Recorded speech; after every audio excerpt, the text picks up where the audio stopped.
Hello everyone and welcome to a Football Manager 20 experiment with me, Mr. Grand2, here on the channel as we seek to answer the question, what would happen if Red Bull set up a club in England? Now in this scenario, Red Bull, the giant drinks conglomerate of course, have bought out Welling United in the Vanarama National League South and have rebranded them, as you can see, as Red Bull London. How well can they do? We shall see. Now this is an edited database which I didn't make. The full links and credits are all below. This specific file was uploaded to FM Scout and Steam by a person called D3V1L Rider. I don't think that's his real name, but based on edited data from someone called Nut16 on Steam and based on an idea that was posted on the FM Reddit by therealmaxfischer, and he also came up with the logo which this uses as well. I hope I've credited everyone in the description. Yeah, if you've not, then let me know. Now we're going to simulate this and see what happens with the AI in control. I am actually playing a save with this database myself, which I may make a video about at some point if anyone's interested. But it's going to be interesting to see how the AI gets on with it, because I've had a lot of fun with it. It's very enjoyable, although quite ridiculous in some ways. Basically, Red Bull London here obviously follow the same sort of theme as the Red Bull Salzburg, RB Leipzig and New York Red Bulls as well, and obviously those clubs are affiliated with each other as well, as you can see there. But this database makes Red Bull London very, very, very effectively placed to become a football superpower very, very quickly. It's going to be interesting to see just how quick they can do it with the AI in charge. To give you an idea, in my save with this, we got promoted as champions with record points tallies every single season, back to back from the start of the game, apart from the championship, where we finished with 1 point less than the record points tally, but otherwise we're still champions. So this database starts off with the real life Welling United staff and players. Brad Quinton's in charge. The players are all the real players. Daniel Boateng, Richard Platt, probably the two best players in the squad. But yeah, it's going to be interesting to see how the computer gets on with that. They're all real, but everything else has changed. The facilities have been completely maxed out, apart from the data analysis facilities, which I think it was just a bit of a mistake with it. But yeah, perfect facilities in terms of training, youth recruitment. Got a level 1 youth academy in the Vanarama South as well. And the two big things really is that the stadium, Parkview Road, which is the real life Welling Stadium, has been expanded in capacity to 15,000, and then a new stadium, the Red Bull Arena, will be built in 2024, so after 5 seasons of the game, with a 60,000 capacity stadium seating thing. I mean, it's pretty crazy. And the big thing, the massive thing, which we can kind of see hinted at there with the stadium sponsorship deal, but well, there's more than that.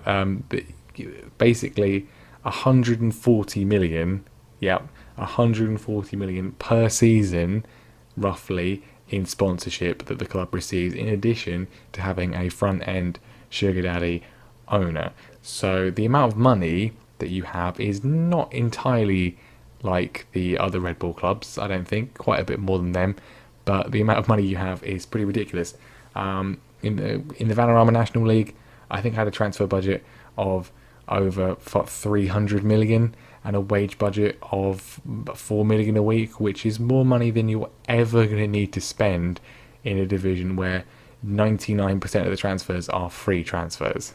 But the resources are there to attract some excellent players. I ended up with some crazy players for the divisions that we were in. Going to be really interesting, fascinating to see how the AI gets on with that. How does the AI do that? The reputation of the club has been increased to a national reputation as well, which is obviously going to help a lot with attracting players, and makes sense because if this happened in real life, I think everyone would know about it, and a lot of players would be really keen to go and join that project. Now, if we look at the old season preview, even before any other transfers have been made, once the game world has started, despite only having Boateng in the Dream 11, they are the 10 to 11 favourites to go up this season as champions. I did it. Can the AI do it? That's the thing. The AI is notoriously pretty terrible. It's going to be really interesting to see if they can actually do it. Leave down below. Leave your predictions. Can they get to the Premier League in 5 years with the computer in control of these absolutely vast, astronomical resources? Who are they going to sign? How well are they going to do? We're going to go through now. We're going to go forward 5 years and see if they were able to get promoted every single one of those seasons, or if they haven't quite made it to the top just yet. We'll see how things are after those 5 years, and then we'll probably go forward another 5 years as well and see 10 years in the future what has happened to this potential giant of global football. Okay, we are back 5 years in the future. It's 2024. Roberto Martinez is in charge of Manchester United. Stephen Ireland is in charge of Barrow. And the Arsenal fans have praised Mikel Arteta for winning the Europa League, and then he's been sacked later on the same day. All very interesting, but what about Red Bull London? Well, you can see very clearly there it's gone pretty well for them. Not quite as well as I did in the first 5 years, but pretty well indeed. They are currently in League One, but they won't be there for much longer, as we'll have a look and see in a minute. The first thing to note really is the reputation. I think it was 2.5 stars anyway. I'm not sure it's gone down. I think it's the same. But the first thing to note is that vice captain is now Antonio Candreva. Multiple Italian caps for him, formerly of Lazio, Inter Milan, and now Red Bull London. He's played 2 seasons in League 2 and League 1, so that's the kind of calibre player that they're now working with. It'd be interesting to see what the rest of them are now like. Mickey Mellon now in charge. He has been in charge since 2020. He's been in charge for a very long time, so he must have been the only other managerial. Yeah, Brad Quintin was sacked. Mickey Mellon has been in charge ever since. But let's go through the seasons and see how they have done, because actually the first season in the Save, they did not get promoted from the Vanarama National League South, finishing in second, but they have done every subsequent year, winning it. The following season they then won the Vanarama National League and won Sky Bet League 2, and they have won Sky Bet League 1 this season. Let's see how they have done it. This was the first season to save in the Vanarama National League South, where they did not get promoted. It looked pretty good overall, but well, there as you can see, they did not get promoted in the end, losing in the playoffs to Weymouth 3-1. It's the second round, so semi-final of the playoffs. They didn't even make the playoff final in that season. Disappointing. And in terms of FA Trophy as well, didn't even qualify for the first round, getting knocked out in the third qualification round. But it's the first season. Obviously it would have been difficult because they would have had the sort of original squad who aren't really very particularly amazing. They still managed to contend with them, probably brought some players in as well. We'll have a look at that in a minute. But yeah, interesting first season for them. And indeed they're finishing second, and then it was Hemel Hempstead who finished down in sixth. Who went up through the playoffs, Bath winning the title. Following season though was victorious for them. 108 points to win the title and go up automatically from an incredibly difficult division to get out of course. Ebbsfleet finishing with 103 points, also going up as well. Far more successful season, getting some really high profile friendlies, including against Red Bull Leipzig, as you would expect as part of the arrangements that they have. Really good strong section of the season here. FA Cup first round, they got through to that before being knocked out by Blackpool. They made it into the qualification. They made it through in the FA Trophy to the first round, but lost on a replay to Aldershot. So no success in the FA Trophy so far. But look at that, win after win after win after win, and as you would expect, sealing the National League South title. Following season then in the National League, as we have seen, they have won. They got promoted from that one as well straight away. A few early draws, but some really strong form throughout the rest of the season, as you would expect, going through in the FA Trophy, getting knocked out in the third round of the FA Trophy though by Chesterfield. So they did not win the FA Trophy. That was the last chance they could have won it.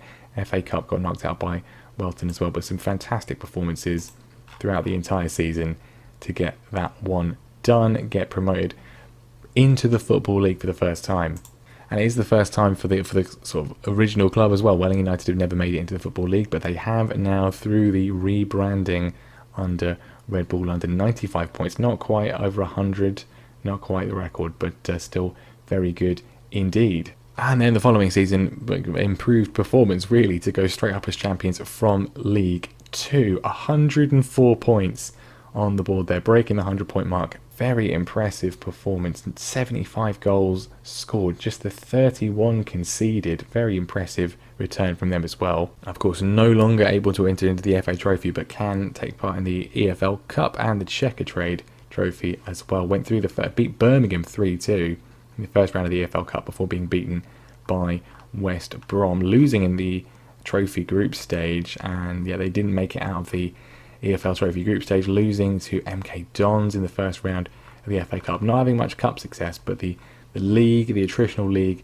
is being done. That final month, 5 wins on the spin to go up. And then what about this season? Most recent season, well, we know they've won. How did they do it? Pretty stuttery start in August, but they beat Red Bull Leipzig in a friendly. Obviously, I'm assuming Leipzig weren't playing a full-strength side, but they still beat them. And some really good performances, winning 2 matches in the EFL Trophy group, so I assumed they would get through in that one. FA Cup first round, they got past Crawley Town in a replay. They must have got knocked out of the League Cup. They got knocked out of the League Cup by Peterborough, but still in the FA Cup, losing in the EFL Trophy second round to Arsenal under-23s, but they made it through the second round beating Dorking. So they made it through the FA Cup third round for the first time, and then they beat Stoke City in that one. You can see some of the players they've got. We'll look at the transfers and the squad in a minute. The league's going up really well, of course. They made it through the fourth round. They beat Leeds 1-0 to get to the FA Cup fifth round, and you can see they won that one, beating Derby County 1-0 in massively impressive cup run for a team. I mean, they are in League One now, so it's not too much of a shock, but still incredibly impressive. Multiple wins on the board, and then they did lose the FA Cup quarter-final, as you would expect, to Manchester City. Not quite the calibre of Phil Foden and Bernardo Silva. Lots of draws towards the end of the season, but the League One title was still nevertheless secured. 88 points, only just winning the league as champions though. Level on points with Rotherham. They win the league by 3 goals, and goals against was incredibly close as well. Only 4 more goals than Rotherham as well. Goodness me. 3 goals. They win the league. That is ridiculous. Fleetwood ending up in third by 1 point, as well as their goal difference. That would have played a part if they'd been on level points too, but still insanely close. But Red Bull London will be in the Championship next season. So that's what they've done. How have they done it? Well, they've spent lots of money, I would assume. Let's have a look and see at the transfers. What have they done? And then we'll look at what their squad is looking like now. The youth team as well. Are the facilities holding up too? So season 1, they did bring in a lot of players in that initial window, in addition to the players that were already there at the start of the save. A lot of free transfers being picked up. Interestingly though, 2 players signed on loan from Red Bull Leipzig, one from New York Red Bulls as well later on in the year, and spending a bit of money as well. Mohamed Silla from Oldham, £30,000. Not too much money, but then they're sort of easing their way into it. I want to see these 2 loan guys. Noah Jean Holm on loan from Leipzig looks decent now, and he scored a fair few goals for them when he was on loan here. Was it 1 or 2? Yeah, they only had him for 1 year, but 15 goals in 33 in the National League South. Vital contribution. And this man as well, Frederick Jackal, not developed anywhere near it in as much. He's left Leipzig, played 35 times for them though, so some good use of the loans there from the affiliate clubs. Season 2, and a lot more money being spent. We'll just have a quick check on the released players from this season. As you would expect, pretty much all of the original squad gone, including Rob Swain, Nathan Green, Bradley Goldberg. Yeah, pretty much everyone that was originally there. Except for, I think, Boateng's not been released at this point, but everyone else has gone, as you would probably expect. But £10.5 million spent for a club in the National, in the Vanarama National South still at this point, because they didn't get promoted, is a crazy amount of money.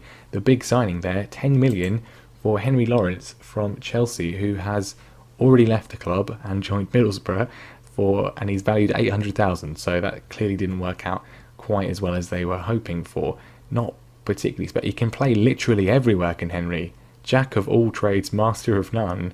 But he's not a striker and he's not a goalkeeper, but he can play every other position on the pitch. He cost 10 million, so I mean, well, did he actually do much for them? He was there for 4 years. He did play quite a lot of football, to be fair. Quite a lot of football, few goals, never getting beyond a 6.71 average rating, a couple of assists, And then he's joined Middlesbrough for 875,000, so that's not gone particularly well. But some other players being brought in: Medford Smith from Reading, £450,000. Any other notable names? Mason Bloomfield, sort of Norwich youngster, not particularly amazing. He's already left to join Salford, so clearly they've continued to improve. Luca Ercolani, Man United youngster, again, he's gone now as well, but a very decent player at this level, usually gets released by Manchester United. So splashing the cash in this season. Following year, how did things go? Not as much money spent this year, £2.7 million, although Daniel Boateng has gone out on a free transfer. Some more notable names have been brought in though. Tim Ream on a free transfer, former Bolton and Fulham defender. He's now retired in the sort of twilight of his career there. Sim Tandy, they brought in Jordan Clark, £58,000. Tyreek Backerson from Bristol City, decent player. Again, he's left now as well, gone to Ipswich Town. Joe Rankin Costello as well was sort of a wonder kid. He's now transfer listed. Wonder kid at Blackburn a few FMs ago.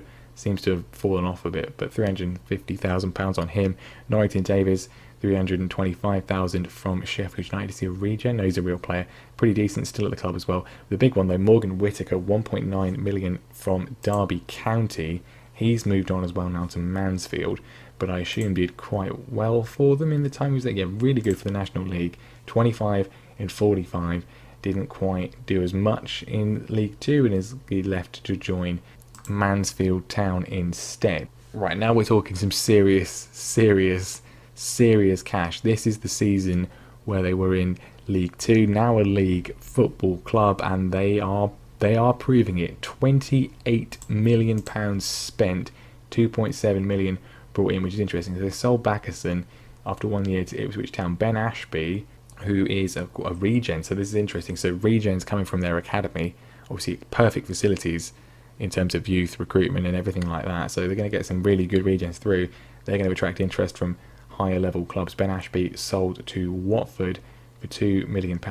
It'll be interesting to see how many regens are actually in the team from their own academy. But some major names brought in, some big money spent, free transfers on Candrava, as we've already seen. Liam Palmer, Josh Ruffles, of course, from careering onwards. You may remember we had him at Cambridge United, decent player for this level. Dodo, not extinct, but very good left back. Still, his physical's gone off now, but really good left back. Had him for 1 year. He only played 4 games, but a well-rounded left back. 1.3 million on Alex Galla from Aston Villa. Very good player for this kind of level, I think. And then the big names here: Nathaniel Ogbeta, 1.4 million from Manchester City. He's still there. Very good defender for this level, left-footed as well, which I like to see. And then 5.25 million on Anthony Gordon from Everton. Recently played in a game for Everton in the restarted Premier League. Looks very good, although he's now on loan at Red Bull Salzburg. Ronan Darcy, 7 million from Bolton Wanderers, still at the club. Midfielder, pretty good. Bolton have got some good youth players. But the big one, 11.75 million, rising to 14 million on Morgan Gibbs-White. Yep, just Morgan Gibbs-White in the Sky Bet League 2 from Wolverhampton Wanderers. His value's gone down, but he looks pretty good still, and he looks like he's done incredibly well for them in his 2 seasons at the club. Yeah, I mean, 5 goals, 8 goals, 12 assists and 11 assists. Very nice indeed, as you would probably expect. And the most recent season, the money keeps on being spent. They're getting a bit in, but they're mostly spending it. As we've seen, Henry Lawrence has gone out. They sold Dodo as well for a bit of money too. And yeah, Anthony Gordon's gone out on loan. But some more players being brought in of note. I mean, they've got Klitsch from Sheffield Wednesday, 1.9 million on him. Buckley from Blackburn, 2 million on him. I mean, Domagoj Braderick, 2.8 million from Brentford. He was our starting left back in careering onwards at Borussia Mönchengladbach. So yeah, I mean, he's ridiculously good for a team in League One. It's a fantastic signing. Traore, 3.2 million from Man City. Eric Hestad from Watford, 3.9 million. Jan Zambaruk from Brentford for 7 million. Very decent winger for this level. I mean, attributes-wise, he looks fantastic. And then 10.75 million on Ben Davies from Fulham. Not the left-back Ben Davies. This guy, I think he's at Preston at the start of the game, isn't he? Yeah, very capable defender. Championship defender. Really quite solid. and then has dropped down. Only played 15 games for them. I'm assuming he was signed in January. As a result, it was a deadline day signing, but he's done very well for them and helped them get promoted. Okay, so let's have a look into the facilities and just sort of see, because the club will be moving into the Red Bull Arena in exactly 1 month's time. That's going to happen. Everything seems to still be fine, although I think things have declined a little bit. Now only superb training and superb youth rather than state of the art, so they've gone down just a little bit. Exceptional coaching and youth recruitment still. Data analysis facilities still poor. They've not been upgraded, but that probably doesn't really affect all that much. Finances are still listed as rich. How do they stack up in terms of sort of global richness? Right, they are the richest team in the world. Now, Red Bull Leipzig are actually second, which maybe, I've never managed them, so I don't know. Maybe you do get huge amounts of sponsorship, far more than I maybe thought you did. But yeah, well, Red Bull London and Red Bull Leipzig, the two richest teams in the world. And let's have a look at their squad now, and we'll see sort of just who the star players are, because there's names in here that we've seen from the transfers, but names we have not. So we sort by valuation. Ben Davies is the top valued player. Zambaruk, Alan Green, who is on loan from Chelsea, a regen striker, who is, apart from his 12 finishing, otherwise he's pretty phenomenal. 6 in 15 for him this season. No one particularly high scoring, but we've got Hestad, Gibbs, White, Bradwick, as you would expect. Let's just sort of sort by. I mean, well, actually, let's look at the wages. Morgan Gibbs White is on £97,000 a week for a team that are going to be in the Championship next season. Absolutely ridiculous. Absolutely ridiculous. Liam Palmer's on £87,000 a week in the reserves now. I mean, yeah, 3 players on £87,000 a week. Crazy wages. Crazy wages. But then, with the amount of sponsorship money that's come in, they can easily afford it. It's not going to cause any issues. They're not going to be falling foul of FFP at all. But we've saw by appearances, the top man there, Darren Rye, is a regen centre-back. Really good mentals and physicals. Technicals, he's got the key ones there, as you would expect. And where he's valued at $3 million. He's come from their youth intake. He's from the first season's youth intake. And he's pretty much, from the following season, got into the first team. And he has stayed there ever since. And he is getting, well, more and more games. Not necessarily better and better and better. He's a bit up and down in terms of his average rating. But he's doing very, very well indeed. 143 games for the club already at the age of 21. He is, well, star man for the club. I would assume he will be the captain one day if it continues. Colin Wolfe as well, Irish attacking midfielder. Has he come through the youth intake? Yes, he has. Same also from the original youth intake, and in exactly the same way, he has been pretty much never present in all the following seasons. So really good to see 2 youth players getting a lot of football for them. We've got Igwe here in goal. He's really good, very well rounded as well. And again, original youth intake. 3 players from the original youth intake who have basically become first team regulars ever since that point. I mean, is it going to be more? Jack Scott? No, he's on loan from Wolves, not him. If we just actually look at the original, the mainly used lineup, so a lot of the players they brought in. But yeah, goalkeeper, centre-back and attacking midfielder. They haven't won any other competitions apart from the leagues. No cup success at the moment. Any other landmarks we need to take note of? The owners all still seem to be there. Still got a Category 1 Youth Academy. Nothing else. Just all about the promotions. We know the manager situation.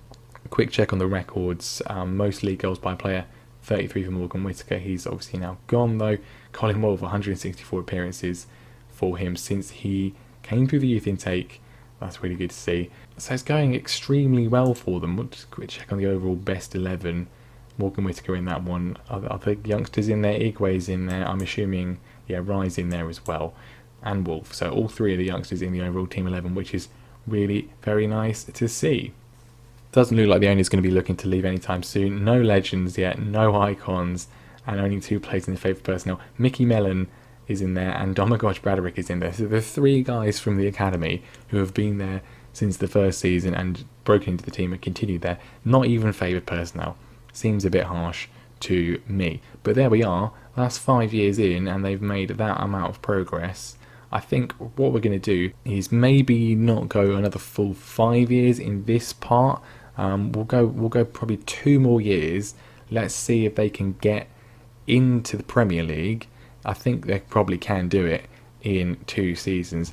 So then potentially see how they get on in the first season of the Premier League. Otherwise, 2 years in the Championship, and we'll see if they get into the Premier League. Yeah, see how that goes, and then we'll do another video once they are in the Premier League. Can they then establish themselves as a really serious top flight contender? Okay, it's 2026. We've got another 2 years in. Has that been enough for Red Bull London to make it into the Premier League? And the answer to that question is no, as you can see there, but they've got as close as they possibly can. We've got to go there straight away. Well, actually, first of all, we'll look at the managerial situation. Mickey Mellon no longer in charge of the club. They now have Luke Garrard in charge, formerly of West Brom. Starts the game as manager of Boreham Wood. So he's got himself, he's had a very good steady rise up the ranks. Mickey Mellon did not get sacked. He left to take over at West Brom to replace Luke Garrard. So they just swapped jobs. Didn't work out well for him. He has been sacked very quickly, and now he's in charge of Hearts. But as to the team, what happened with that? Well, their first season in the Championship ended with them in a very creditable 5th place, making the playoffs, 79 points on the board. They did not get promoted though through the playoffs. That was Fulham, and well, it was incredibly unlucky. You can see a pretty steady start to the season. Made it through to the 3rd round of the League Cup before being knocked out by Newcastle. And some good performances, good, not sort of massive goals, score lines. Big load of draws there in February would have really stopped any sort of automatic promotion bid, but they made it into the playoffs. And there you can see they beat Brentford despite losing the second leg, but they lost in the playoff final 3-1 to Fulham, and another season in the Championship beckoned. And that second season in the Championship resulted in a similar outcome. Finished in 3rd, so that's improved. 86 points as well, but missing out on automatic promotion, this time by 3 points behind Crystal Palace, and indeed only 7 points behind Newcastle. Yes, an improved performance. They made it into the playoffs, but as you can see there, they did not get promoted through the playoffs. That was Norwich City. Really good start to the season. Brilliant August. Pretty much, winning every single game apart from a 2-2 draw away at Newcastle, which is very creditable. A few defeats slipping in. This is what ended up costing them too many draws, too many defeats towards the end of the season. Got knocked out in the 4th round of the FA Cup by Arsenal. A strong end to the season, but they weren't. It was not enough. If they'd be, the 3-2 defeat to Crystal Palace here at home. You can see some of the players they've got. We'll look at the transfers in a second. But a 3-2 defeat at home to Crystal Palace, that would have done it. If that had been reversed, they probably would have done it. Actually, would they? Because of the goal difference situation, or not quite. Maybe a few more goals here and there, they would have done it. But it was a playoff campaign again, and they beat Brentford in the semi-finals for the 2nd year running. But then they lost in the final 3-2 to Norwich. A 90th minute winner from Luke Matheson to give the Canaries a chance at the Premier League again, and Red Bull London will have to settle for another season in the Championship. I mean, I'm sure they will be consoled by their millions upon millions of pounds in the bank, and they can use those millions to, of course, buy players. And they've been very busy. This is their first season in the Championship. Bigger reputation now, 3-star reputation. 115 million spent in the Championship is. I'm assuming that's probably a record. I think some teams have spent a lot of money. Forest, for example, but that Wolves as well. This feels like a bit of a record. Matthias Sandberg on loan from Bologna. Kyle Walker was brought in on a free. He's only here for 1 season. He's already retired, but he had fun. Probably got a lot of money. Peter Happ, the Hunter, regen, decent one with the future left back. But then Rijgano Happs and Sam Byram from Norwich. He's a left back. Yes, they've literally bought 2 fullbacks from Norwich for relatively modest fees, even for this level. But then Roberto Gagliazzini from Burnley, 32, still looks pretty good. 9.75 million on Fraser Hornby. Of course, starts the game with Everton, I believe. He's still at Everton. He was out on loan, but he was at Everton. He's done very well. 21 goals in 44 appearances in his 2nd season after joining from Cardiff. Mark Davies, a regen from Leicester, pretty solid centre back there, 13 million on him. Tommy Doyle from Manchester City, very, very, very well rounded. I mean, there's a lot of lovely attributes there, isn't there, as a midfielder? A player who I've looked at a few times in some saves as a sort of Mazzala option. He looks very, very good for this level. And then the biggest name that they've had, I think, so far, Dominic, I'm not saying his name, but you know who he is. Dominic starts the game at Salzburg, doesn't he? Yeah, Red Bull Salzburg. Been at Inter for 30 million. Now he's in the Championship with Red Bull London, doing not particularly crazy. 5 goals and 6 assists this season. 6.89 average rating. You'd expect a bit more from a player of his renown. He's wanted by AC Milan, so there you go. And then the two big signings at 21.5 million each on CJ Ramson, recurring regen name this year. Always a winger, always pretty good. And Des Warren from Spurs, a very good striker. He's really good for this level. He's really good for any level. I have him in the Premier League. 17 and 40 for him this season. Not too prolific, but not too bad. Making a little bit of money, but not that much. They sold Joe Rankin Castillo, and then Arkelios Christou, who I'm assuming is a Cypriot regen, who he was sold to Celtic. He's now at Napoli already, so he doesn't have the craziest passing, but Celtic made a profit on him. He played 30 games over 2 seasons for Celtic, and they made a pretty big profit on him. Not too bad for them. Otherwise not making much money, but then the following season, not spending as much, only 92 million, but 65 million brought in, so balancing the books quite a bit. You see quite a few players going out for some relatively decent fees. Eric Hestad, who they've had for a few years, went to Cagliari, 5.25 million. There's some big sales here. Paul Kinlan, I'm assuming these are both regions. Yeah, Paul Kinlan, who is pretty quick and he's good at dribbling, but nothing too special. They've managed to get 17.25 million out of Bristol City for him, which seems like it should be on Watchdog or Rogue Traders really, but there you go. They've paid that one. Tom Williams has joined Sheffield United for club record sale of 34.5 million. I don't think we didn't mention him in the last bit, but he's another first year regen who has come through and played loads of football for them all the way through the divisions. They must have had an absolutely insane youth intake in the first year, because they've got so many players that are part of the squad from that one. Not really from subsequent years by the looks of things, but the first year was. But yeah, big money on him, and he doesn't look like he's not ever really been amazing. He's 7.0 in the National League South, 7 in League 2. I mean, getting some fair amount of goals, to be fair. Not many assists, but he's getting a fair load of goals. You've got to say that. And dribbling and first touch, very, very good. I mean, he does look pretty good. Passing of 9 is a bit of an issue for me, but yeah, pretty good. But the signing's not quite as much spent as we've said, and not quite as many sort of big names brought in. But the biggest fees and the biggest names, Kenny Tete, clearly 31.5 million from Newcastle. Pretty solid right back. I'm not sure it's really worth that much. I think that's a bit of a waste of money. Alexandrov, a Bulgarian regen from Leeds. Again, technicals are not really anything particularly good. I'm not sure they're really spending their money very wisely here. Brian Mbuemo, another big name.